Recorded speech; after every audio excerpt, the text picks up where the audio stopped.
in association with. Halo, kita ketemu lagi setelah seminggu tidak jumpa. Masih bersama saya Tiffany Raitama. Welcome back to Talk It's Fun.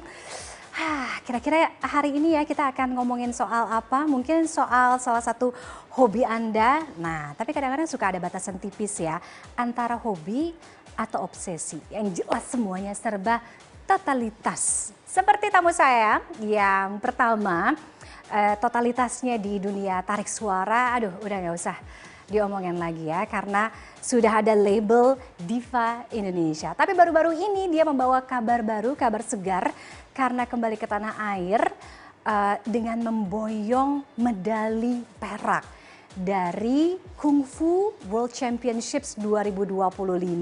Jadi di usianya yang 50 tahun, mungkin kita bilangnya Nelly ya, nenek lincah, tapi gak kelihatan pastinya ya. Krisdayanti sukses mengharumkan nama Indonesia. Yuk kita intip.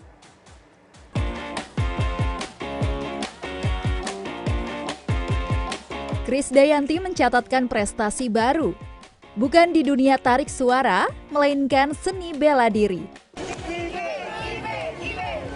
Mewakili Indonesia, KD berhasil menyabet medali perak dalam ajang World Kung Fu Championship 2025 di nomor senjata tunggal putri Shanji. Shanji merupakan kipas lipat yang termasuk kategori senjata tradisional dalam seni bela diri Wushu atau Kung Fu. Di usianya yang menginjak 50 tahun, KD berhasil membuktikan usia tak menghalangi totalitas. Sejak 4 tahun terakhir, KD memang konsisten menekuni Wushu seperti yang kerap ia bagikan di akun Instagramnya. Apakah selanjutnya KD akan semakin fokus menjadi atlet Wushu? Oke, kalau ngelihat sosok yang satu ini ya, kayak kita semua langsung pasti setuju Diva Indonesia. Tapi ternyata membawa satu perubahan gitu ya, dengan gebrakan baru sebagai atlet Wushu. Gebrakannya itu loh. Jadi kalau Wushu gitu ya. Welcome the one and only Mbak Yanti Krisdayanti. Thank you. Thank you for coming. Terima kasih banyak. Aduh, seneng banget loh. Bukan karena mau konser ya, tapi karena Wushu-nya itu. Wushu. Ini Shanzi ya Mbak? Shanzi, iya. Shanzi Shanzi itu kipas. Jadi memang single weapon ini memang kan itu pertanyaannya si Kellen, anak saya yang paling kecil. So, what weapon are you gonna wear? Ini kipas. Itu bukan senjata katanya. Justru datangnya kipas ini kalau dari Tiongkok, dulu setiap kipasnya itu ada pakunya. Jadi semua gerakan Wushu itu menyerang lawan sebetulnya. Jadi walaupun lembut, cantik dan gerakannya seperti koreo menari, tapi itu sebetulnya menantang lawan. Itu Krisdayanti juga ya? Cantik menawan tapi saya nggak ada lawan. Saya nggak ada lawan tuh, thank you. Mbak Yanti, Terima kasih. Wushu, kenapa Wushu? Jadi Wushu itu kan memang seni perang, seni bela diri. Aku pikir sebetulnya karena belajar dari tahun 2021, waktu itu kan waktu COVID. Iya. Terus waktu di parlemen juga nggak boleh datang banyak kan ke kantor. Aku cuma suka 20%. lihat kan IG-nya latihan di kolam renang rumah, di halaman. Iya, di lapangan ya kan? itu ya, memanfaatkan lokasi gitu sebetulnya karena kepingin juga dalam kesadaran untuk kita berolahraga waktu itu kan cuman karena khawatir takut kena serangan COVID dan lain-lain, jadi kan latihan pagi itu supaya dapat matahari dan lain-lain, sambil ketakutan karena di tempat luar itu di dekat ada rumah sakit Fatmawati yang jadi rujukan COVID kan, jadi kita latihan Wushu dengan bunyi ambulans ngaung nggak berhenti, jadi tambah semangat untuk olahraga dan cari sehat. Nah, tapi di balik itu semua karena memang Wushu ini kan memang bukan saja untuk melatih stamina karena memang ada waktu untuk perform nyanyi dan lain-lain, tapi di balik itu juga kan ada latihan untuk fokusnya, gimana caranya nanti di usia yang memang nggak lagi muda ini tetap bisa konsisten olahraga dan juga kalau yang lain-lain itu bonus lah ya, kayak slim, fit, terus juga spontanitas dan lain-lain itu bonus dari situ, tapi lebih kepada kepatuhan kita untuk bisa fokus dan juga yakin bahwa gerakan-gerakannya ini walaupun Wushu dilihatnya cantik, tapi setiap gerakannya itu ada ketegasan di situ gitu, dan melatih stamina juga karena setelah kipas saya belajar yang lain-lain tuh ada golok, ada tombak. Oh, jadi yang lain tuh juga, jadi nggak cuma kipas? Enggak, memang urutannya kayak gitu. Oh, Jadi kalau wushu oke. itu kan memang ada, jadi ada yang turunannya Changchen, jadi dia dari utara. Jadi Tiongkok utara yang memang dia lebih lembut. Ada dari Tiongkok selatan yang dia lebih keras karena memang kehidupannya justru dulu memang lebih menderita gitu. Makanya dia lebih struggle, gerakan-gerakannya kayak macan, kayak teriak-teriakan yang kayak berantem sendiri, guling-guling sendiri. Nah itu, jangan guling-guling ya, bahaya nanti kalau guling-guling. Jadi kita ambil gerakan-gerakan kayak misalkan sekarang udah latihan yang selesai di tombak, terus ada pedang, golok gitu, tapi tetap yang ya Kipas. Gerakannya cantik. Oke. Ya, kipas tetap utama juga. Tetap yang utama ya. Dulu ketika awal-awal, Mbak Yanti sering banget sih ngepost gitu ya Instastory. Wushu. Kira ya kayak ya udah latihan aja, Gitu. iya kan. Tapi tiba-tiba kemarin pulang-pulang bawa medali perak. Iya. Gimana ceritanya bisa kemarin ikut Kung Fu World Championships itu? Iya, Kung Fu World Championship. Jadi memang kalau dulu kan ya memang hanya latihan kan dan memang goalnya hanya untuk kesehatan. Terus alhamdulillahnya dapat coach perempuan, bisa dikerjain di rumah. Dan waktu itu kan masih parlemen juga kan nggak mungkin juga kita izin keluar gitu kan. Nah kemarin ini ada callingan dari, jadi karena ini private tapi saya di bawah ya Sasana Inti Bayangan yang memang diundang oleh IWUF International Wushu Championship Federation.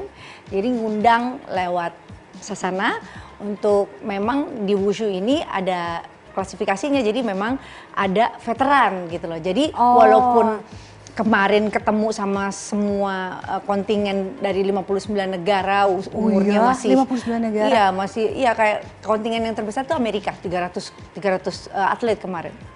Jadi walaupun mereka muda dan lain-lain, aku nggak khawatir karena kita main jelas-jelas di veteran. Jadi veteran tuh 40 sampai 59 tahun. Oke. Jadi banyak juga kemarin yang turun Tai Chi dan lain-lain, dan seneng banget. Jadi nggak ada kekhawatiran kemarin itu juga mau ekspektasi yang gimana. Cuman Jadi kalau mikir menang dapat medali gitu. nggak kebayang karena memang ini kan Open Championship, semua bisa ikut kejuaraannya gitu. Dan kemarin yang lebih kaget lagi, mungkin 10 menit sebelum jam 8.30 itu udah harus standby di lapangan, kita baru tahu lawan tanding kita tuh Brazil, Hungaria. Iya. Jadi yang menang yang di nomor 1 kemarin hanya beda 3 skor, tapi dia udah 34 tahun wushu. Oh iya, gitu. 34. Jadi ya mungkin gerakannya kesulitannya lebih berat gitu ya. Tapi syukur alhamdulillahnya, jadi memang setiap satu karpet itu ada 10 juri yang semua masing-masing punya sebutannya tuh mata elang. Jadi bener-bener kayaknya sebentar gitu tapi dia bisa ngelihat gerakan ini, kungfunya bener. Mendingan konser ya daripada kemarin. Karena kalau konser 3 jam. Konser ratusan ribu orang, jutaan orang ya. Konser 3 jam, ini cuma 1 menit lebih. Oh cuma 1 menit? Iya, performnya. Jadi kebayangkan kalau kita nervous atau kalau kita blank, sayang karena atlet itu ternyata latihannya luar biasa. Hanya gerakan itu pun kalau kita lihat Jade Pinkett kan waktu di apa tuh film? Karate Kid. Iya, Karate Kid. Sama coachnya cuma dilemparin jaket dan dia kesel, ngapain sih latihan cuma ngambil jaket. Karena memang gerakannya cuma monoton, gerakan cuma itu aja. Tapi memang untuk mencapai satu kungfu yang benar itu ya berdirinya, popunya harus benar gitu. Ini semua jadi pengen atlet wushu kayaknya. Kayak ikutan. Iya, Wah, ini udah beda. dan kenapanya aku juga ajaib juga ya kemarin, karena mungkin juga kemarin nggak sadar juga kalau semua punya respon expose yang besar ketika saya turun lapangan gitu ya. Ih kaget dong Iya soalnya. gitu. Terus oke, mungkin ini satu hal yang nggak lazim saya kerjakan. Kalau mungkin karena nggak ada satu keberhasilan yang mencederai proses, karena mungkin proses latihannya cukup lumayan 4 tahun. Ya gitu. Tapi 4 tahun kemarin itu karena nggak ada goals ya kan. Tapi kalau dilihat, oke, tahun depan ikut Shaolin ya. Nah ini kan ada tujuannya nih, tinggal tanya suami dulu boleh pergi nggak gitu. Boleh lah kalau istrinya udah bawa pulang medali perak, tahun depan dapat medali emas gak sih? Baik. Tapi maksudnya dari kecil pernah kebayang nggak? Atau mungkin pernah sampai punya cita-cita nggak? Aduh nanti kalau udah gede pengen jadi atlet kungfu, atlet wushu gitu. Jadi memang dari kecil tuh emang suka kayak ikut paskibra SMP, terus SMA ikut paskibra, terus ikut atletik dan lain-lain. Pernah turun lapangan atletik, terus sama kayak pelatdanya tuh ditanya, pernah ikut lari nggak sebelumnya? Karena mungkin swingnya lariku tuh bener gitu.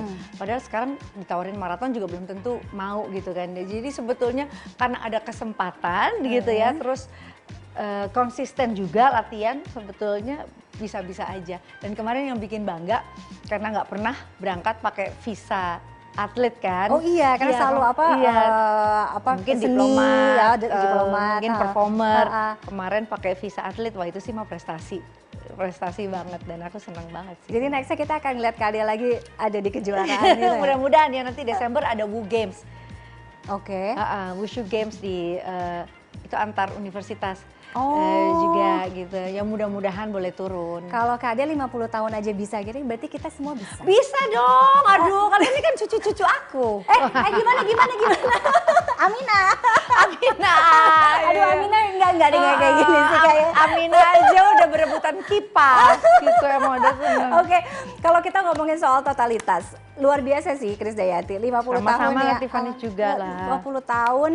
Kita tahu kalau ngomongin soal tarik suara udah nggak usah diinin lagi lah gitu. Sekarang wushu gitu. Tapi kalau ngomongin totalitas Mbak Yanti gitu ya, kenapa akhirnya bisa sebegitu total gitu di perjalanannya? Aku cukup bersyukur lahir di mana proses itu berjalan dengan kompetisi yang besar. Artinya bukan untuk mencapai satu tingkatan terus kita harus melukai perasaan orang lain. Artinya kan kalau dulu Tiff, kita tuh mau nyanyi, kita tuh diarak loh pakai mobil.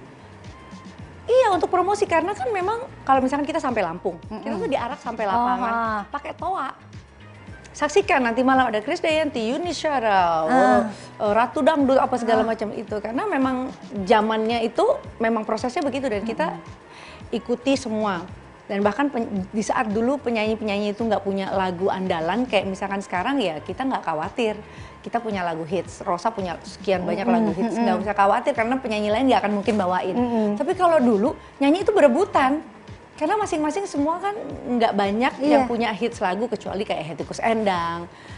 Ya yang Tahu nggak ya Tikus Endang? Tahu lah ya kayak gitu-gitu. Nah proses ketika aku lahir di era seperti itu tuh jadinya kita kayak udah ngerasain banyaknya ujian yang besar gitu kan. Bayangin dulu nggak ada TV yang media yang sebanyak ini kan, dulu cuma TVRI. Kalau mau masuk TVRI harus tes TVRI dulu, itu pun terjadi di saat aku ikut Asia Bagus umur 16 tahun. Waktu itu ngantri audisi dan lain-lain, aku cuma pakai kaos putih sama celana jeans. Mereka pilih aku karena kamu mewakili karakter kamu. Kamu pakai jeans, nggak pakai repot-repot. Udah ditanya sama Bung Kris Patikawa, punya paspor nggak? Aku juga bingung jawabnya gitu. Katanya berangkat jadi penyanyi. Dari situ mulai tahu kontrak, mulai tahu nyanyi itu dapat apresiasi dengan dibayar, punya penonton, punya tanggung jawab moral dengan tampil selalu bagus. Dari situ mungkin tahu bahwa semua kerja keras itu berproses dengan banyak orang pendukung. Jadi dari situ aku yakin bahwa semua kerjaan tuh memang harus total sih ya. Dan proses itu juga ya, Mbak Yanti nggak tahu ya, mungkin kemarin-kemarin juga sempat ramai kan di Instagram. Banyak orang yang akhirnya bersaksi pernah bekerja sama dengan seorang Krisdayanti yang bilang sehumble itu. Mau photoshoot, mau konser, mau ngapain, pokoknya perform gitu ya. Kayak katanya semua orang disalamin gitu. Terus Krisdayanti tanpa riders. Tanpa riders. Jadi bingung juga ya, dulu tuh 30 tahun sama satu manajer ya mungkin pernah juga ditanya gitu ya, tapi repot nggak sih karena saya tuh kan nyanyi, datang make up, terus udah tinggal sound check, terus nyanyi makan juga nggak repot, nggak harus minta ini itu. Ya kecuali kalau nyanyinya di ujung daerah mana gitu ya, kadang yang kita jauh. bawa yang jauh gitu. Mungkin itu karena juga apresiasi dari yang ngundang dan lain-lain. Tapi kadang aku pikir kita bisa lebih casual aja, nggak usah terlalu repot. Kadang kalau misalkan meminta bintang 5 juga tahu nyanyinya di daerah mana yang nggak ada, toh juga ngerepotin gitu kan. Yang penting saya nyanyi gimana cara memuaskan penonton saya. Usia 50 tahun. Kalau nyanyi di dunia entertainment oke lah ya, nggak ada yang belum bisa ada yang mengalahkan seorang Grace Dayanti ya kan. Namanya masih harum sepanjang masa. Wushu sekarang. Harum. Wushu sekarang. Nextnya mau apa lagi? Ada nggak sih yang kayak masih ada nih yang belum? Aku kan kuliah lagi, Tif, pingin kayak kamu dong. Iya. Dulu tuh seneng cari uang gitu kan. Sampai sekarang aja dimarahin sama adikku kalau misalkan oke janji di sini gitu. Udah jangan kerajinan semua diambil. Kuliah itu juga sebetulnya supaya yang kemarin di parlemen nggak tumpul. Jadi aku kolektif lah ilmunya supaya aku ambil FISIP ilmu pemerintahan supaya nanti ke depannya pun aku kan masih di politik ada jadi nanti 2029 kita akan lihat Kade lagi. Belum tahu maksudnya kan nanti belum tahu nanti entah gue diboyong ke Timor Leste atau apa ya kan gitu. Jadi pokoknya kebijaksanaan Tuhan untuk menjawab doaku karena aku nggak mau ya Tuhan berikan saya kemampuan untuk tidak bermalas-malas di hari tua saya. Pengen gitu. Kalau soal wushu, nextnya selain kejuaraan, mungkin minat main film kungfu atau apa gitu? No wonder ya, aku nggak sebetulnya kan gini, kita membangun peradaban dengan mau anak-anak muda kita tuh dapat perhatian dari pemerintah terkait cabang olahraga kita. Makanya kemarin kan ada PON bela diri tuh. Nah itu kan bagus, kan baru ada nih PON bela diri karena menjelang nanti di Olimpiade akan ada pencak silat katanya. Nah supaya pemerintah bisa nggak tebang pilih melihat olahraga kita gitu ya kan. Jadi jangan pemain bola aja yang dapat Rolex dong Pak Presiden. Jadi banyak banget nih ternyata atlet itu nggak kayak artis. Penyanyi kita kalau misalkan penyanyi suaranya masih bagus, Vina Panduwinata usianya 60 tahun masih konser dan lain-lain. Ternyata atlet itu 24 tahun udah pada pensiun, Tif. Iya. Karena apa? Bibitnya tuh banyak banget. Bener. Dan Indonesia punya kualitas yang punya besar. Kualitas bibitnya tuh banyak banget. Aku bilang sampai kemarin yang turun yang dapat perak 16 tahun udah harus pensiun karena mamanya tahu bahwa olahraga nggak bisa menghidupi di negara kita. Akhirnya dia pergilah mau jadi dokter. Tapi ayo, aku pingin para atlet-atlet muda kita tuh mereka at least kalau udah pensiun mereka bisa jadi pelatih. Iya. Mereka bisa digaji. Gitu. Kalau pelatihnya kayak gini semua pengen jadi. Waduh. Ya. Aku juga mau. Gimana? Bisa buka kelas gak sih? Buka kelas, women class ya maunya gitu. Tapi mungkin sebelum kita tutup, boleh gak sih? Wushu. Oh main kipas. Kipas bukan sembarang kipas. Makasih. Kamu kasih kipasnya nggak boleh gitu. Waduh. Melocot jantung kok Mbak. Jadi wushu itu mau pedang, mau tombak, semakin dia bunyinya keras, itu artinya tenaganya makin Jadi gerakannya. Jadi kalau di kungfu, nah ini harus kenceng nih, Tim. Oke. Gitu. Pakai high heels bisa ya? Hebat gitu, ya. Gitu. Waduh. Gitu, Tif. Gitu sedikit aja ini karena tempatnya. Iya. Nanti kita ke rumahnya aja deh kalau kayak gitu. Terima kasih. Kaget ya bunyinya ya. Semua sampai aku sampai. Aduh. Boleh kita kasih tepuk tangan. Makasih ya, Tif. Aduh kayaknya 20 menit kurang ya. Kurang. Nanti ikut ke lapangan ya kapan-kapan ya. Ikut ke lapangan semuanya ya. Kita semua dengan timnya, nggak apa-apa ya segini banyak ya. Ikut ke lapangan. Mbak Yanti makasih banyak. Sama-sama. Sukses pokoknya. Sama-sama tuh, Thank you thank you. for coming. Sama-sama. Apapun itu wushu pokoknya nyanyi semuanya. Iya, mudah-mudahan kita tetap manfaat. Krisdayanti mencintai I love musik. you, Coy. Thank you. Thank you. Oke, Thank usai you. jeda, Talk FM masih akan kembali. Tetaplah bersama kami. Untungnya nggak tahu kenapa ya, sering banget aku dipeluk sama mereka loh. Kayak bener-bener Lisa Blackpink meluk gue. Aku bisa jadi Suho, manajer. Kyungsu dari EXO, terus siapa lagi? Kim Sono, Chanyeol, Bogum, gitu. Banyak yang tiba-tiba mereka mungkin karena udah Dan nyaman. apa yang terjadi di panggung itu ya Kan udah di luar harus batasan deket. kita ya. Jadi kayak ya udah tiba-tiba dia datang dan meluk, masa kita cuekin kan nggak mungkin.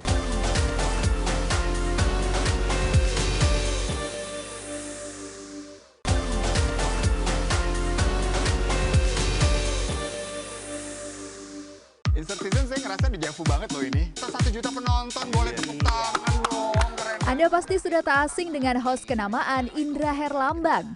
Berkarir sebagai host televisi sejak 2003 silam, kemampuannya memandu acara sudah tak perlu diragukan lagi. Dirinya yang ceria dan kocak selalu menghibur penonton.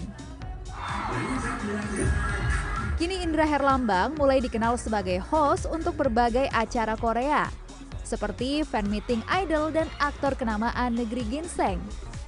Berbagai acara Korea telah dipandunya, di antaranya fan meeting Lisa Blackpink, D.O. EXO, Mingyu dan Wonwoo 17, Yuna SNSD, aktor Lee Min Ho, Park Bo Gum, hingga Kim Son Ho. Kemampuannya yang selalu bisa menghidupkan suasana membuat ia menjadi langganan host idol K-pop maupun K-drama. Nah, bagaimana ya kisah keseruan Indra Herlambang memandu berbagai acara Korea? Kita simak yuk obrolannya. emang ya kalau totalitas itu nggak main-main dan tidak mengenal usia di usianya tidak lagi muda. Oke, langsung aja the one and only Indra Herlambang. Pan! Annyeonghaseyo. Annyeonghaseyo. Apalagi bisa 잘 지냈어요? 잘 지냈어요. 야야야야야야. 저는 인드라입니다. 저는 Tiffany입니다. Udah lancar. masih belajar pelan-pelan. Ini berapa persen dari rumah diboyong ke sini? Oh, Mau aduh. jualan atau gimana? Ini tuh baru dikit banget, Pan. Karena akhir-akhir ini ya, aku tuh lagi kegilaan banget untuk ngumpulin merchandise. Dari mulai album, ya, pernak-pernik gini, sampai hal-hal yang sepertinya tuh, ngapain ya aku beli kayak kipas raksasa ini ya kan? Tiba-tiba aku punya gitu, kayak seneng aja. Dan kayaknya sih udah satu kamar tuh udah penuh deh. Jadi sebenarnya kesini tuh Mas Indra ya bawa paper bag gitu gede. Kirain aku pada cuma bilang enggak maksimal 10 barang aja. Buset yang dia bawa banyak bener. Bingung soalnya, kayak kan Pani bilang kan bahwa yang paling berkesan, waduh yang paling berkesan banyak sekali sepanjang perjalanan jadi K-popers ini gitu. Bukan jadi K-popers doang tapi juga MC di setiap artis-artis Korea mampir yang bikin iri Amin. se-Indonesia. Amin, Sama amin. Park Bo Gum itu ayang aku. Gak bisa. Baik banget loh Park Bo Gum itu. Oh iya? Dia tuh salah satu aktor yang juga MC kan Iya. kebetulan. Jadi sepertinya dia sangat paham bahwa menjadi MC itu sesuatu pekerjaan yang nggak mudah. Kebayang nggak sebelum naik panggung tiba-tiba dia manggil aku, manajemennya sih bilang, Boga mau ketemu gitu kan. Oke, ada apa nih? Kirain mau briefing karena briefing udah sebelumnya kan dengan timnya. Ternyata Park Bo Gum di belakang panggung ngasih aku ya biar surprise aku masukin dulu. Oh no, aku gak bisa lihat itu. Ketemu di belakang panggung, terus dengan sangat sopan dia memperkenalkan diri, kemudian ngasih ini, ya kan? Aku bingung dong, oh apa nih? Ya udah deh, benar-benar cuma ngasih, terus thank you so much, see you on stage, terus kita mulai acara. Jadi aku nggak sempat lihat kan, begitu selesai acara, aku lihat isinya adalah postcard. Postcardnya dia yang ditulis tangan, terima kasih atas kebersamaannya hari ini. Tuh Indra Herlambang Park Bo-gum tanda tangan. Wah, lebih takjub lagi Pan, karena dia melakukan ini ke setiap negara yang dia kunjungi. Oh iya? Ya, jadi buat misalnya ke Thailand ya dia nulis dengan bahasa Thailand untuk MC-nya. Ini dikasih ke semua MC di setiap negara. Nggak bisa waktu itu MC-nya aku aja. Aku ngebayarinnya nggak mahal kok.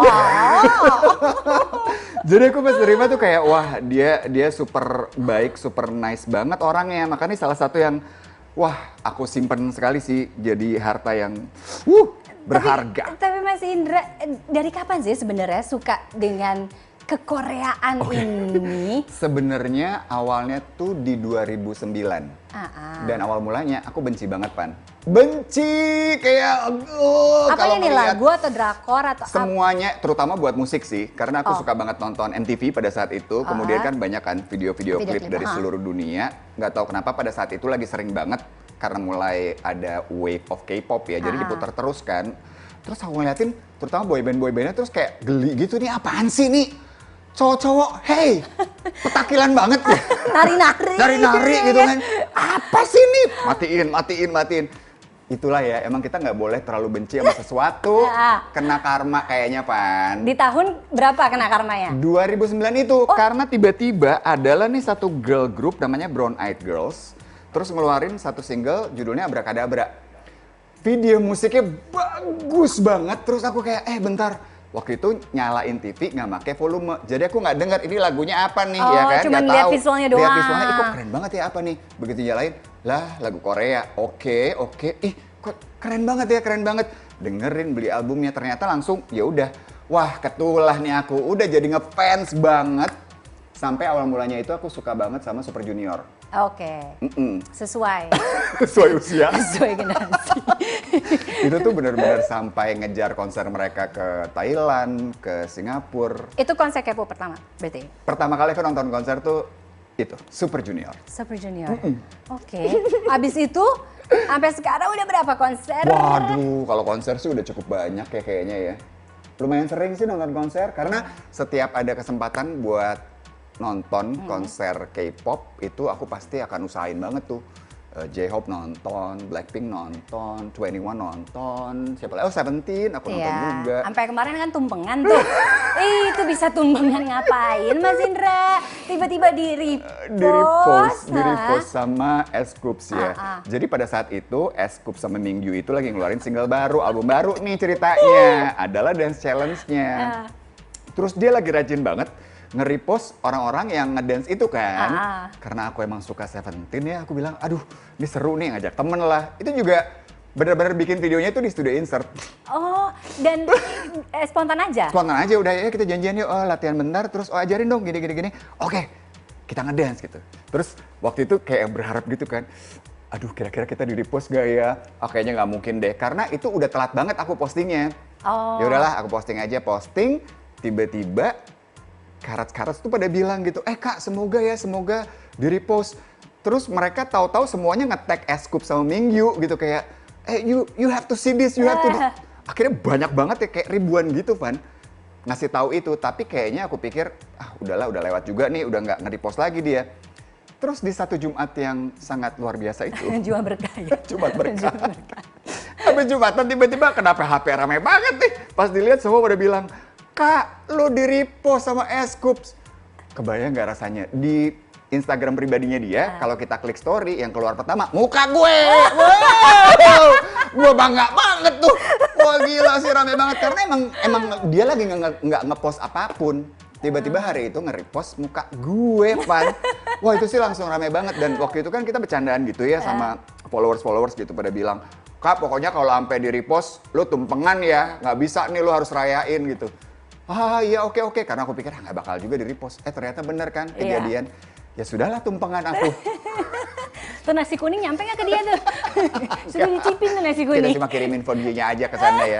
Tapi itu seru sih, akhirnya beneran tumpengan di studio sama teman-teman. Tumpengan, bikin giveaway gitu. Tapi rezeki Indra Herlambang tuh sekarang ya memang Hallyu ya. Maksudnya girl K-pop atau boy band K-pop, artis Korea. Terakhir siapa Mas? Terakhir itu aku ketemu sama Ailit, sama ENHYPEN, sama Suho. Memang mereka kalau kita lihat dari ininya Mas Indra ya, seramah itu? Mereka seramah itu, tapi memang kalau dari manajemennya tuh cukup banyak batasannya. Strict ya? Strict banget nih, kayak misalnya kita tuh sebenarnya tidak diperbolehkan untuk ada kontak fisik. As in, kita salamin duluan, meluk, apalagi itu tuh kayak udah nggak boleh tuh sebenarnya. Ada ya peraturan tidak tertulis lah. Cuma untungnya nggak tahu kenapa ya, sering banget aku dipeluk sama mereka loh. Kayak bener-bener, Lisa Blackpink meluk gue. Aku bisa jadi Suho, manajer. Kyungsu dari EXO, terus siapa lagi? Kim Sono, Chanyeol, Bogum, mungkin banyak yang tiba-tiba mereka mungkin karena udah Dan nyaman. apa yang terjadi di panggung itu ya Kan udah di luar harus batasan deket. kita ya. Jadi kayak ya udah tiba-tiba dia datang dan meluk, masa kita cuekin kan nggak mungkin. iya rezeki. Peluk lagi lah. Ayo. Lisa Blackpink mau meluk, ayo sini, gitu kan kita ya. Aduh, bener-bener itu lutut lemes sih langsung kayak wah. Ini Tapi idola tetap gue. harus profesional ya kan. Kita udah deg-degan itu di dalam padahal. Asli Ban, dan alhamdulillah banget ya kayaknya ini tuh bener-bener berkah sekali sih karena nggak pernah nyangka bahwa punya pekerjaan yang sesuai sama hobi itu kan rasanya jadi luar biasa ya. Iya, Untuk persiapan kita misalnya riset buat satu acara, kan kita harus nonton semua filmnya, misalnya dia adalah aktor, kalau misalnya dia adalah penyanyi, ya kita kenalin Dengerin lagunya. membernya, kita dengerin lagunya, kita lihat semua interviewnya, kita riset sedalam-dalamnya sebelum MC. Kalau kita nggak suka kan kerasanya kayak beban dan berat banget ya, tapi karena aku emang seneng, jadi nggak berasa kayak kerja gitu. Tapi biasanya siapa sih Indra Herlambang? Biasnya banyak banget ya, di setiap grup pasti ada. Oke, Seventeen tuh aku Wonu, karena mirip kan ya. Wow, tau nggak sih? Ini, aduh mana ya kacamatanya? Oh, kacamata di sini. Coba kacamata. Itu niat banget kacamata. Mana kacamata? Kacamata Wonu. Sebentar. Panik. Panik. Pan. Coba. Wih. Mahal gue. Sampai gemeter kan? Gimana? Saking sukanya sama Wonu ya. Aku tahu Wonu pakai kacamata merek ini dengan bentuk seperti ini, dan aku beli yang sama persis sama yang dia punya. Coba kalau dipakai apakah akan mirip? Bismillahirrahmanirrahim. Tidak berubah tentunya. Sama aja begini aja ya. Ini kacamata Wonu guys. Ini aku cari bener-bener dapet loh kacamata Oh, iya? Wonu ini. Iya. Dan blur ini karena nggak ada minnya. Jadi nggak kelihatan apa-apa. Mohon maaf balik ke kacamata saya sendiri ya. Ini Wonu aku suka banget. Kalau dari EXO tuh aku suka Kyungsu. Dio suka banget, makanya ini Dio. Waktu itu sempat juga pas dia lagi ada fan meeting di Indonesia, 3 show berturut-turut aku yang MC-in. Jadi ketemu selama 3 hari kurang lebih ya. Terus kalau, siapa lagi ya? Kalau dari Kim Sono. Seventeen udah. Treasure aku suka Jaehyuk sama Jungwon. ENHYPEN aku suka Jake. Jadi macam-macam sih. Suju aku suka Siwon. Ya gitu-gitulah. Mirip sih ya Mas Iwan. Mudaan aku. Enggak deh. Mudaan dia lah jauh ya. Nggak, Cuma tapi gitu. dari semua barang-barang gitu yang paling susah dapetin apa? Oke. Ini kan beli kan? Nah, itu dia. Alhamdulillahnya banget ya, aku tuh sering banget dikasih hadiah sama fandom-fandomnya kayak misalnya Kalau ini. rumahnya udah nggak muat, boleh kok. ini bonekanya Kim Sono Horangi ya. Ini dikasih sama fansnya bonekanya. Waktu itu dikasih bonekanya aja. Terus tiba-tiba ada satu Sonohada lain ya. Itu ngirimin, dia ngerajutin bajunya. Oh iya? Buat boneka ini. Terus dikirimin ke aku, Kak, ini aku ngerajut sendiri. Biar bonekanya nggak kedinginan. Pakai ya gitu. Aduh. Jadi ini dari fans. Terus, Berarti bisa dong yang kayak waktu itu yang viral yang semua yang gitu ya? udah gimana tuh, bikin. No.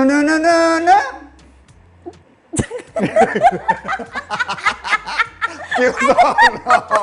Ini juga ini dikirim fans nih. Dia menggambar aku sama Kim Sono. Itu Sono juga salah satu yang kayaknya nggak akan aku Itu lupain photo karena cards? baik banget. Nah ini photo cards. Nah itu gambar apa tuh ini belakang? Kalau photo cards tuh kita kalau beli album atau merchandise suka dapetin si photo card ini kan. Dan randomly kita dapetin. Ini tuh kalau nanti itu dijual tuh harganya bisa luar biasa loh. Oh, ini investasi. Apalagi yang jarang-jarang gitu. Nah, ini tuh beberapa yang aku punya. Kyungsu, banyak banget Kyungsunya. Ini kok Kyungsu lagi. Kyungsu, masih Kyungsu lagi. Nah, ini mulai Wonu. Ini Treasure, Jaehyuk, Jungwon. Terus Aduh, ada aduh, lagi aduh, Vernon, aduh, aduh. Seventeen, banyak banget. Mingyu juga ada di sini. Tuh semuanya lengkap loh Hoshi dan teman-teman semua. Ini Treasure semua. Oke. Ini EXO, terus ada Suju, macam-macam deh. Itu belakang tuh gambar apa tuh? Bukan Mas? Oh, Itu. ini. Ini juga ceritanya lucu banget sih. Itu Indra Herlambang. Iya. Bentar ya, aku beresin dulu. Wait, ini ribet banget ya saya sepertinya. Jadi, pas acara ketemu sama Suho. Nah, ada games ya kan? Di gamesnya itu adalah dia disuruh ngegambar. Ngegambar macam-macam nih. Dia ngegambar hewan, dia ngegambar bajai, dia ngegambar Monas. Terus pertanyaan terakhir adalah suruh gambar MC-nya. Jadi aku. Oke Suho, sekarang silahkan gambar MC. Gambarlah dia. Udah selesai gambar. Mirip banget kan ya, luar biasa ya. Lihat dong. Terus aku pikir ya udahlah. Udah selesai aja gitu kan, namanya juga cuma games ya. Pun si buku gambar itu akan diambil lagi kan sama timnya dia. Ternyata yang dilakukan sama Suho, sama dia ditanda tangan, dikasih tanggal, terus dikasih ke aku. Langsung laminating Ini langsung aku ya? laminating, ini belum rapi, nanti mau dilaminating ulang dan mau aku pajang di ruang tamu. Wow.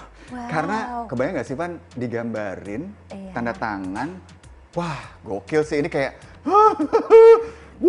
Rezekinya Suho loh, EXO loh, dari EXO loh. Terus udah mulai yang suka aneh-aneh gitu ya, beli yang nggak penting. Nih bayangkan, aku beli itu apa sih? buku tulis 21. Buku tulis. Buku tulis yang nggak pernah dibuka sampai Yang sekarang. kemarin pas konser. Enggak, ini udah aku beli di 2010. Ada kayak budget khusus gitu mungkin tiap bulan atau kayak semaunya aja. Nah, dulu di awal-awal itu kan harganya kan nggak murah juga ya gitu, jadi harus nabung dulu gitu kan. Nah, sekarang alhamdulillah kayak misalnya lagi ada event gitu, wah dapat honor nih, langsung aku sisihkan berapa persen dari situ untuk belanja dulu. Sama kayak harga Red MC Indra Herlambang ya. Makin kesini dia makin melambung soalnya Aduh ya. amin ya. Amin, Soalnya kan alhamdulillah juga pertama MC untuk fan meeting itu di 2010 Van. Udah mulai di 2010 Oh, udah sebenarnya. 2010 ya? Jadi total berapa tuh? Udah berapa banyak? Lebih dari 50 deh kayaknya. Lebih dari 50 Astaga. event. Yang pertama tuh Kim Bom. Oh iya? Pas dia lagi ngehits banget sama Boys Before Flower itu. Iya, pertama kali banget nge-MC, aku masih bingung. Ini apa sih fan meeting, ngapain nih konsepnya apa? Terus dia mau ngapain? Gue harus ngapain sebagai MC? Itu pertama kali banget. Dan setelah itu kayak, oh seru ya ternyata. Akhirnya jadi langganan deh. Ada lagi nggak artis siapa gitu yang kepengen banget tapi belum, mungkin dia belum mampir ke sini Oh, gitu. yang belum tercapai. Gong Yoo ya, belum. Ya kalau itu ajak dong. Kamu mulai terbaca ya seleranya. Makin Yang tua. dewasa-dewasa ya. Iya betul. Yang matang ya. Yang matang. Tolong kalau Gong Yoo iya sih. Wah kalau Gong Yoo Iya sih, kan? Iya kan? bawain baju Indra Herlambang juga nggak apa-apa deh. Gong Yoo yang belum tercapai. Kemudian ada beberapa kayak Hearts to Hearts pengen banget ketemu sama mereka karena lucu, itu juga iya, belum iya. sempat ketemu. Ya semoga deh satu saat nanti ya bisa tercapai. Tapi suka mikir gak sih Mas, gila umur segini masih aja saingannya sama anakku loh ini. Tapi Bener loh. justru itu mungkin yang aku pikir adalah obat awet mudanya, Pan.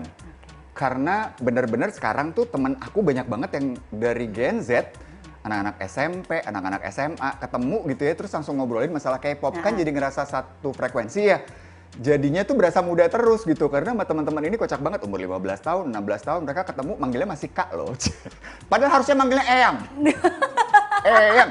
Dia manggilnya Kak Indra kemarin ketemu sama Enhypen gimana, terus kita ngobrol gitu. Itu seneng banget rasanya, jadi kayak punya teman-teman baru dari generasi yang berbeda. Tapi kalau totalitas, oke totalitas merchandise gitu ya, terus ya udahlah ya. Tapi dengan adanya si rejeki ini yang selalu diminta untuk jadi MC artis-artis datang ke Indonesia gitu ya. Apakah ada totalitas lain yang Indra Herlambang lakukan gitu ya? Untuk dunia Korea ini Iya. ya. Salah satunya sih dance cover ya. Itu tuh kayak, oh Tuhan. Tapi itu emang belajar dance K-pop? Iya. Belajar sendiri kalau ada yang lumayan bisa dikuasai karena gerakannya lumayan gampang, ya aku biasanya ngulik sendiri, bener-bener ngulik aja seharian gitu, akhirnya apal tuh koreonya. Tapi untuk yang sulit banget, aku hire koreografer Iya beneran, niat banget. Niat. Niat banget Pan, karena yang pernah aku alami ya, ketika si penyanyi ini melihat bahwa aku apal koreonya, mereka tuh langsung seneng, mereka ngerasa, wah, oh lu ngapalin ya gitu ya dong, maksudnya kita pasti akan Belajar bahasa mendapatkan- Korea? Belajar bahasa Korea sedang berusaha, sulit Susah sekali, ya. tapi nggak apa-apa, Aku itu, pelan-pelan ya. Nyampe di Pelan-pelan. annyeonghaseyo kan? Sampai situ. Sampai situ. Hana, aduh, set, udah. Ngitung cuma 1, 2, 3, selesai ya kan, nggak apa-apa. Ya pelan-pelan aja. Jadi ini hobi atau obsesi aku bilang? Iya juga ya, agak tipis ya Jadi bedanya mikir ya. ya. Kalau udah sampai belanjaannya berkardus-kardus tuh udah obsesi ya sebenarnya. Tapi kayaknya masih hobi sih. Masih hobi ya? Masih hobi karena aku juga tahu batasan-batasannya gitu loh, Van. Kayak misalnya ada konser Korea yang bener-bener aku suka banget, tapi di saat bersamaan pekerjaan lain hadir. Ya itu aku kan tetap profesional untuk bilang, aduh nggak nonton dulu deh gitu. Nggak maksain juga gitu loh, Van. Dan itu yang bikin lebih seneng lagi adalah kayaknya karena teman-teman fandom nih jadi baik banget. Nih ya, aku pakai ini. Ini adalah hadiah dari fandom Sonohada juga, Kim Sono. Jadi dia bikin baju dengan motif kayak batik gini ya. Itu tuh ada tulisan ini Kim Sono. Ini tuh siluetnya Sono dengan bunga-bunga tuh. Ya ampun. Ini dibikin spesial, terus aku dikasih kan kayak wah, oh kalian baik banget. Kita tunggu debutnya Indra Herlambang jadi artis K-pop aja ya kayaknya ya. Kayak mungkin setelah ini mungkin dia akan bergeser dari MC artis-artis Korea yang ke Indonesia. Let me dance. Itu sih cita-cita aku. Kalau nanti cita-cita. tiba-tiba, iya. Oke. Kalau nanti tiba-tiba mereka bikin gitu ya, satu boy group Manula, aku masuk. Masuk lah. Iya kan? Belum ada loh. Iya kan? Ada super junior, super senior. Nah, masuk nih umur 50-an. Membernya siapa? Membernya aku sama aku cari lagi nanti ya Pak Depade lainnya. Daripada lain. Kita kasih tepuk tangan.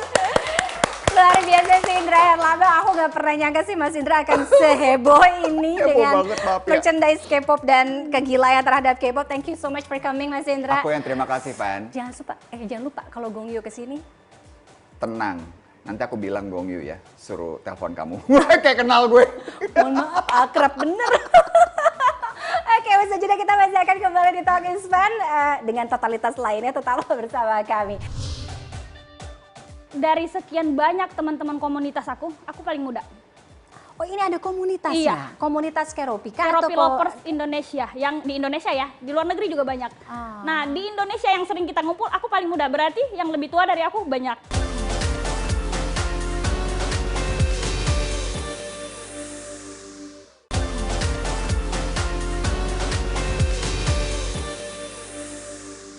Koleksi baru aku. Masih di Talk is Fun. Nah, ngomongin soal totalitas, yang satu ini juga totalitas tanpa batas sih. Aku baru beli toples. Dari ujung kepala hingga kaki, bahkan seisi rumah serba dihiasi keropi. Itu loh karakter kartun berwujud kodok berwarna hijau. Yang menarik, kolektornya bukan anak-anak, melainkan ibu dengan satu anak. Wah, wah, wah, apa nggak pusing tuh ya seisi rumah serba hijau menyala begitu? Saranku sih kunci motornya jangan dibawa. Banyak yang mengapresiasi kegemaran perempuan satu ini mengoleksi serba keropi. Begitu juga dengan sang suami. Ini hobi atau obsesi ya? Yuk kita kenalan dengan kolektor keropi.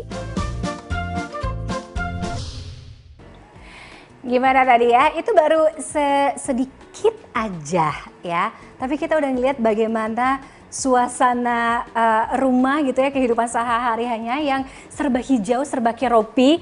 Sudah hadir bersama saya hari ini ada Mami Keropi. Ada Zeylan Carrera Keropi. Oh ada Zeylan Carrera Keropi. Nama panggungnya wajib ada keropinya. Oh ada nama panggungnya. Iya. Hai Mbak Zeylan. Halo. Aku shock sih lihat kamu kayak wow, semua serba hijau begini. Iya, karena keropi itu adalah pembawa keberuntungan untuk aku. Karena Oke. keropi yang bikin aku jadi sampai ke sini, sampai aktif ya. Programnya aktif. Tapi sejak kapan sih suka keropi? Awalnya hijau dulu atau keropinya?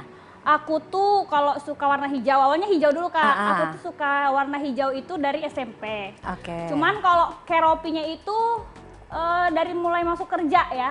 Karena dulu kan aku tuh sempet suka hijau, tapi aku bingung, aku tuh suka hijau, kenapa? Cuman karena suka aja, hijau itu kan segar. Nah pas ketemu... Bukan hijau mata duit tambahan ya? Juga oh, itu! Oh, itu juga? Nah terus... Karena dia soft lens hijau. Kalau ngeliat duit hijau kan? Nah terus ketemu keropi itu, oh keropi ini lucu ya, terus karakternya kan kodok. Nah dari kodok itu aku tuh belajar gini, kodok itu kan dia itu bisa hidup di dua alam, bisa hidup di darat, bisa juga hidup di air. Terus dia tuh nggak gampang mati gitu, maksudnya di mana aja bisa beradaptasi. Jadi aku ya merasa diriku sendiri, nggak tahu kalau kata orang ya, aku tuh juga orangnya kayak kodok, tapi bukan muka ya. Maksudnya kepribadian, aku tuh juga gampang berbaur karena warnanya cerewet jadi kan. ada kemiripan Iya, dengan karakter maksudnya keropi gitu. ini. Mbak Zelen, ini bukan karena penampilan diundang di acara TV? Enggak dong. Oh, sehari-hari nggak begini? Iya, karena kan pertama bisa viral itu karena mereka melihat ini orang kok aneh banget ya. Semua rumahnya kodok, bajunya kodok. Nah itu kan dari sebelum viral kan udah. Tapi pernah nggak jalan-jalan kayak gini? Semuanya serba keropi gitu, hijau. Dari rumah sampai ke sini begini. Kamu pede banget Mbak? Karena nggak tahu ya. Karena apa ya? Aku suka kalau misalnya diliatin orang-orang gitu, walaupun ya dilihatnya itu secara aneh juga nggak apa-apa. Nggak apa-apa banget, itu karena aku suka identitas jadi ya, berarti ya. Oke. Walaupun dikatain, kadang netizen bilang, gue sakit mata. Sebenarnya gue juga sakit mata, apalagi kalau habis matahari terang benderang tuh ngelihat diri sendiri, aduh kayak cahaya ilahi, terang banget. Cuman kan aku mikirnya gini, aku kan dapat rezeki dari keropi. Dan ini hobi aku yang bisa tersalurkan. Banyak orang yang punya hobi, mungkin setelah menikah nggak bisa disalurkan karena nggak disupport suami atau kurang dana gitu. Sedangkan aku alhamdulillah, aku nggak cuma ngabisin uang, tapi bisa menghasilkan uang dari hobi. Jadi kenapa aku harus malu? Jadi keropi membawa hoki. Betul. Oke. Hobi yang membawa rezeki. Hobi yang membawa rezeki. Iya, Aku betul. suka statement itu. Oke. Berapa banyak koleksi yang dipunya? Kalau koleksi, aku itu lebih suka mengkoleksi barang-barang yang bermanfaat. Kalau kebanyakan kan orang-orang tuh suka hobi karakter, dia suka mengkoleksi barang-barang pajangan gitu ya. Cuman menuhin rumah doang, menuhin debu, aku nggak suka Kak. Kalaupun ada pajangan itu aku dikasih sama orang. Makanya itu apa itu nyamuk, Aku- raket iya. nyamuk aja Aku sampai lebih- dia keropi tuh. lebih suka kayak itu bermanfaat spons ini gitu. kan apa namanya Cuci piring. sabun. Iya kan? Jadi kayak perabotan rumah tangga, outfit, aku lebih suka kayak gitu karena itu kepake, nggak cuma jadi pajangan doang, nggak berdebu doang di rumah. Kalau kayak boneka, pajangan aku kurang. Tapi kurang suami didandanin keropi juga. Cuman dia yang belum sampai saat ini belum mau. Bahkan aku bilang, kamu kalau mau dandan hijau pakai baju keropi pasti viral. Makin sering kita diundang TV ya.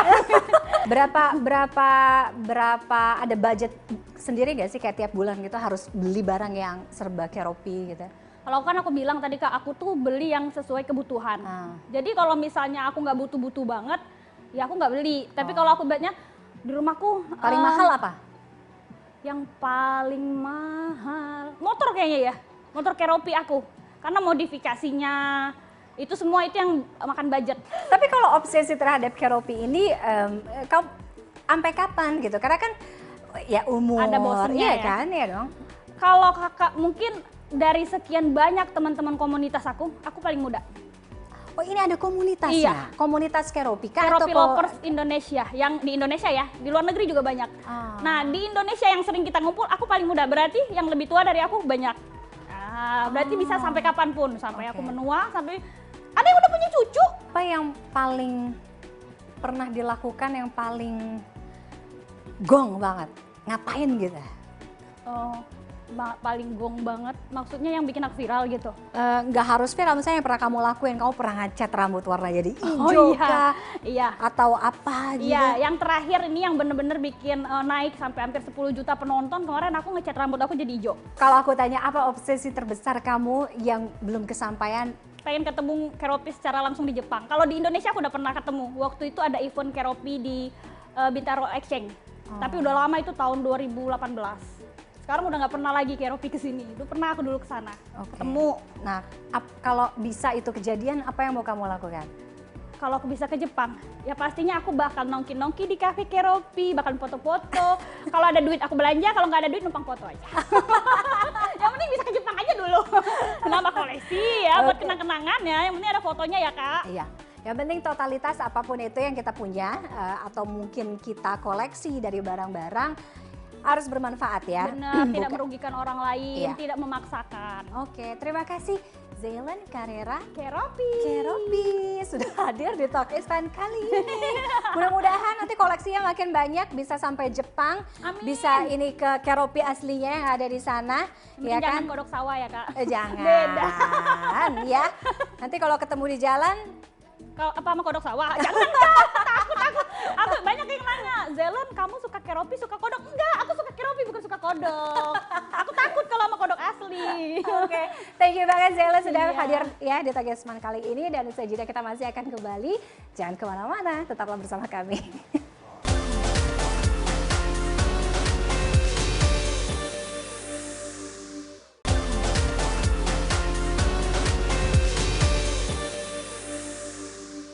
Masih bersama saya Tiffany Raitama, kita kembali lagi di Talk is Fun, dan kini saatnya saya akan kasih berita terpopuler pilihan dari cnnindonesia.com, apalagi kalau bukan dalam Hot Picks, Hot Topics. Aduh, dari dunia hiburan ya, setelah mungkin sekitar 8 tahun yang lalu sempat membuat netizen Indonesia patah hati dengan pernikahan mereka, sekarang juga kembali membuat patah hati karena keduanya mengumumkan perpisahan. Ada Hamish Daud dan juga Raisa yang mengumumkan perpisahan mereka, namun keduanya berjanji katanya cintanya terhadap Zalina itu nggak akan berubah kok ya. Ini dia dari dunia hiburan, ada Raisa Andriana yang menggugat cerai sang suami Hamish Daud ke Pengadilan Agama Jakarta Selatan beberapa waktu yang lalu. Raisa dan Hamish menyebut pengajuan cerai merupakan hasil kesepakatan bersama dan sudah banyak mempertimbangkan dan juga memikirkan keputusan itu sebelum benar-benar berpisah. Namun demikian keduanya tetap menyatakan bahwa hubungan mereka akan baik ke depannya meski status pernikahannya berubah. Raisa dan Hamish memastikan bahwa tidak akan pernah berubah ya, adalah cinta mereka kepada sang anak Zalina. Nextnya kita bergeser ke dunia teknologi, ada daftar HP Xiaomi dan Poco yang tak dapat update Android 16. Xiaomi mengumumkan daftar ponselnya yang tidak akan mendapatkan pembaruan sistem operasi Android 16. Perangkat yang tidak mendapatkan pembaruan itu akan menerima HyperOS 3 berbasis Android 15 sebagai pembaruan perangkat lunak terakhir mereka. Jadi HyperOS 3 ini diperkirakan akan memperkenalkan elemen baru yang terinspirasi dari bahasa desain Liquid Glass Apple dan akan menawarkan pengalaman pengguna yang lebih halus. Mencakup peningkatan editor, pusat kontrol, dan memberikan opsi penyesuaian tambahan. Berikutnya dari olahraga, mungkin untuk Anda yang merasakan bahwa tubuhnya kok kayaknya mungkin agak sedikit lebih bertambah gitu ya kilogramnya, atau mungkin ada juga yang obesitas. Nah, mulai olahraga saat obesitas, coba perhatikan apa sih kata dokter? Memulai olahraga dengan tubuh obesitas bukanlah hal yang mudah karena ada rasa takut cedera, nafas cepat habis, atau juga ada kemungkinan otot nyeri. Nah, dokter spesialis kedokteran olahraga ini punya tips langkah tepat mengawali olahraga bagi obesitas. Jadi yang pertama, jadi kalian harus pilih ya olahraga yang low impact, misalnya jalan cepat, sepeda statis, berenang. Kedua, fokus di penguatan otot seperti aerobik dan juga squat ringan. Dan ketiga, perhatikan frekuensi serta durasi. Nah, buat pagi pemula, frekuensi ideal itu 3-5 kali per minggu dengan durasi 20 hingga 30 menit per sesinya. Selanjutnya untuk yang suka makan goreng-gorengan ya, coba mungkin kita punya tips untuk Anda yang suka makan gorengan, gunakan 5 campuran tepung ini supaya gorengannya lebih krenyes gitu ya, supaya lebih renyah tapi awet tahan lama. Siapa yang suka gorengan, kami punya tips membuat gorengan renyah tapi awet tahan lama. Ada beberapa bahan tambahan yang bisa Anda campurkan ke dalam tepung atau adonan. Misalnya ada baking powder menggunakan air es dan juga bisa menggunakan tepung maizena. Oke, that's it hot topics for today. Kita akan ketemu lagi tentunya masih di Talk is Fun next week dengan narasumber dan juga topik-topik yang tidak kalah menarik. Saya Tiffany Raitama pamit, sampai jumpa.